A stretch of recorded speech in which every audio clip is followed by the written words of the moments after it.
Desde o Departamento de Promoción Económica estudiamos o tecido empresarial da zona e tendo en conta a tradición histórica que ten a empresa cooperativa en Galicia, pareceu-nos importante salientar e potenciar este tipo de empresa.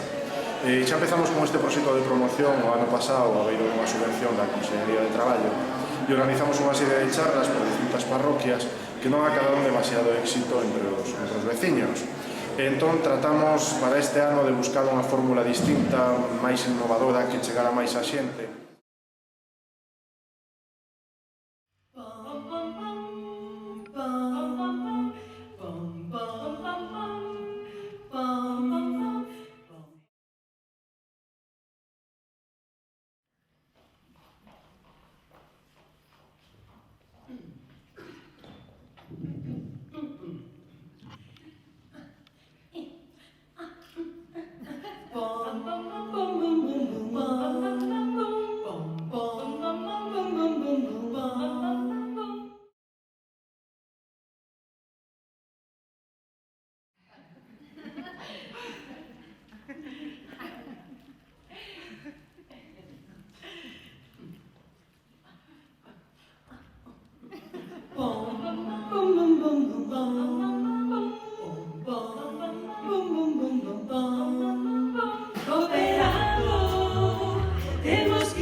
Fundamentalmente tomamos a decisión de intentar impulsar este proxecto un pouco para introducir un cabalo de Troia nun tema que non estaba funcionando, que era aquel de fomentar o cooperativismo no Concello, non? E o cabalo de Troia pois é o teatro, e que mellor que o teatro dos Chévere e unha obra que intente fomentar os valores do cooperativismo e que nos permita introducir determinados elementos que outros anos pola vía convencional das conferencias non estaban funcionando. Benvidos a esta outra noite que é un formato non é... Comentades tamén que hai moitos artistas variados que se pasan moito da música, o teatro, a performance. Coméntate porque igual están confundidos. Vale. Benvidos e benvidas a esta outra noite aquí na Ramallosa, outra noite cooperativa que... Coméntate tamén que as primeiras veces que outra noite se desplaza, habitualmente faise na Salanasa en Santiago e esta vez estás desplazando aquí a Ramallosa. Pois conta de ti. A nosa principal idea é atraer a xente mediante a obra de teatro para que veña, escoite e se fa unha idea xenérica, pero apoiamos este proxecto con información técnica, que ahora mismo hai varios compañeros abaixo ofrecendo esta información, e de feito o objetivo é atraer a xente á oficina, a nosa oficina de desenvolvemento local, para explicarlle polo miúdo como constituir unha cooperativa, que axudas pode ter unha cooperativa e as vantaxes que ten a cooperativa sobre outro tipo de formas xurídicas. Pero imos intentar, vamos a ver, esquencedevos de que sodes individuos egoístas. Esquencedevos desa burbulla na que estades metidos cos vosos malos rolos, cos vosos rencores cara ao xefe, cos vosos despertadores que son as 7:30 da mañá. Facedelle plop a esa burbulla.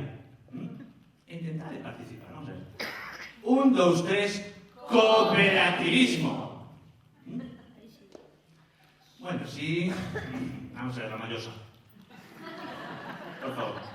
A Ramallosa, ten en conta que non me fagades quedar mal, porque sin cooperativismo non existiría Ramallosa.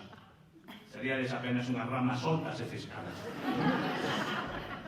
1, 2, 3, cooperativismo. A obra pareceume unha magnífica combinación de didáctica, é dicir, de ensino e ao mesmo tempo de humor. É dicir, probablemente a combinación ideal que é ensinar divertindo, non? Entón, ensina moi ben os valores positivos do cooperativismo e ao mesmo tempo faite rico que eses valores van quedar moito máis metidos na cabeza das persoas que hoxe asistimos a esta representación.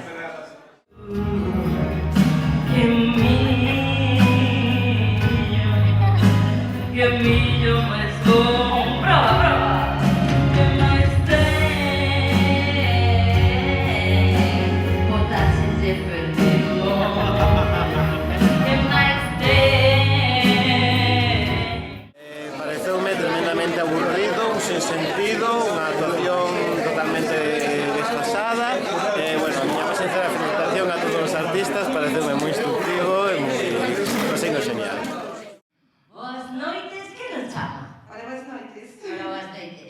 Son Piscis, de Resende. Ah, Piscis de Resende. Sí. De Resende. De Resende, sí. De Resende. Sí, de Resende. Digo ben. Sí. Pues, ¿qué quieres saber? Sí, estou un pouco nerviosa, porque así da atención e decía por teléfono e bon. Bueno, mira, Federico, eu quería, bueno, nós temos unha cooperativa, non? Vamos a contar, estamos moi verdes. Unha cooperativa de produtos ecolóxicos, non? Ai, sí? Como adivinas? É que a parte de técnicas son medio. Pois, iso que vos levades todos moi ben. E andades a traballar arreo, pero que claro, ainda estades con este buen rollismo, sí, por bandera, verdad? Sí. Entonces non tedes normas, non tedes reglas de funcionamento como cooperativa, non tedes nada, verdad? La verdad que no. No. E digo eu, sí, moi ben, buen rollismo, vale, moi ben. Pero, por canto tempo se pode manter este hipismo? Pois non sei, dímelo tú, pois o te llamo. A min gustoume moito, aprendí moito. A min tamén gustoume moito reír, moitísimo. Benvidos a esta edición especial de A Empresa Máis Fede. Seu fillo xa está disposto a entrar no mercado laboral. Que consellos lle daría desde a súa posición empresarial? Autónomo? Que prepare oposicións. Outra noite cooperativa destacaría dúas cousas. Por un lado, a innovación nas ferramentas de sensibilización, máis alá das charlas e máis, esta é unha fórmula que nos pareceu moi novedosa pola que apostaríamos. E, en segundo lugar, todo o proceso de traballo para chegar ao resultado que vimos hoxe na outra noite cooperativa. E este resultado é o froito dun traballo conxunto entre expertos en cooperativismo e os artistas que participaron noutra noite. Toda unha serie de documentación secundaria, de búsqueda de información, que despois serviu tamén entrevistas con expertos, que serviu para que tanto o enfoque como a temática e o rigor que teñen todos os sketches estaban totalmente avalados por un corpo de técnicos expertos, en este caso en cooperativismo. Cooperando, Desenvolvemento local, cooperando, máis igualdade laboral.